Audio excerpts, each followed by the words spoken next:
शैली है प्रधानमंत्री मोदी को काम करने का तरीका है, उसको देखकर जिस तरीके जो है कई दिग्गज नेता जो है बीजेपी में शामिल हुए, तो क्या कहें?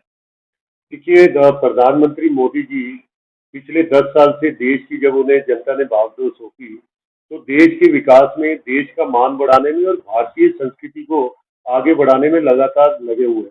और देश की जनता भी अब उनकी कार्यशैली, उनकी क्षमता पहचान चुकी है। और जनता चाहती है कि तीसरी बार मोदी जी देश के प्रधानमंत्री बने। तो जब जनता ने तय कर लिया है, तो कांग्रेस के लिए कहीं स्पेस नहीं मिल रहा। और खासकर कांग्रेस अब तुष्टीकरण की नीति पर आ गई है। एक वर्ग विशेष की राजनीति कर रही है, जिसमें जहां जहां जिन राज्यों में इनकी सरकार है, वहां जो SC ST का कोटा है, वो भी मुसलमानों को देने की बात कर रही है और कई राज्यों में दे चुकी है। तो इससे देश की जो बहुसंख्यक जनता है, बड़ी उद्वेलित है और कांग्रेस का लगातार बहिष्कार कर रही है। और एक चीज हमने और देखी, कांग्रेस तुष्टीकरण के चक्कर में, जहाँ पहले इनके नेता किसी बड़े शहर में जाते थे तो मंदिरों में जाके दर्शन करते थे, इस चुनाव में हमने देखा कोई भी कांग्रेस का बड़ा नेता किसी भी मंदिर में नहीं जा रहा। तो जब एक वर्ग विशेष की राजनीति करने वाली कांग्रेस अब धीरे धीरे हिंदू बहुल इलाकों में सिमटती जा रही है और उनके वो भी कांग्रेस की नीति से बड़े रुष्ट है और संस्कृति को बचाने वाली पार्टी बीजेपी के साथ आ रही है। कौन कौन से नेता जो जैसे कि अरविंद सिंह सब्जी जो है बीजेपी में शामिल हुए, क्या समझ के शामिल हुए हैं कि? देखिए, अरविंद सिंह लवली ने तो बड़ा क्लियर बोला है कि जहां कांग्रेस जो है वो पहले चप्पे बात करती थी, जनता की बात करती थी, अब वो टुकड़े टुकड़े गैंग हो गई है, तो वो विचारधारा से हट गई है। तो जो अपनी विचारधारा पे पार्टी नहीं है, उसके साथ लोग भी जो विचारधारा से जुड़े थे, वो सब हट रहे हैं। तो दिल्ली के अंदर बीजेपी के बहुत सारे बड़े दिग्गज नेता जो है वो पार्टी के साथ जुड़ रहे हैं। और कल भी जो है परसों भी जो है बीजेपी के कुछ कार्यकर्ता जो है बीजेपी कार्यालय में जो है मनोज तिवारी के साथ जो बीजेपी ज्वाइन करा।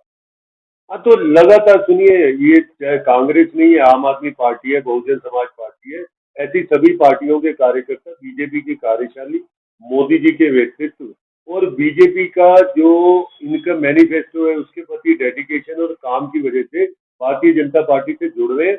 और ये सिलसिला लगातार जारी है, चुनाव तक और चुनाव के बाद भी ये जारी रहेगा, क्योंकि बीजेपी है जो देश का मान सम्मान और प्रगति कर रही है। तो मोदी जी ने 400 पार का जो आंकड़ा का नारा दिया है, 400 पार का, उसके विषय में क्या है? देखिए, ये सोच समझ के पार्टी ने दिया, कैलकुलेशन करके दिया। पार्टी अपने सभी घटक दलों के साथ 400 सीटों को पार करेगी और एक प्रचंड बहुमत के साथ देश की जनता मोदी जी को तीसरी बार देश का प्रधानमंत्री बनाएगी।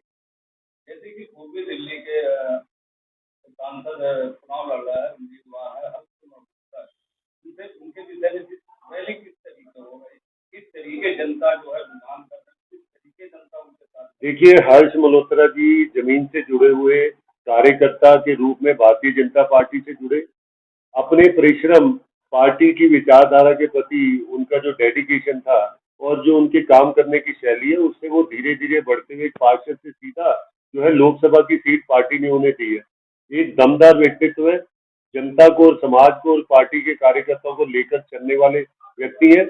उनकी बहुत जबरदस्त डिमांड है। आज उनके पास 24 घंटे हैं, लेकिन अगर 48 घंटे हो, वो भी कम है उनके लिए। तो लगातार 18 से 20 घंटे वो जनता के बीच में रह रहे हैं, दिन में सैकड़ों हजारों लोगों से मिल रहे हैं और बड़ी बड़ी रोड शोज, रैलियां, सभाएं करके जनता के बीच में मोदी जी का संदेश लेकर जा रहे हैं।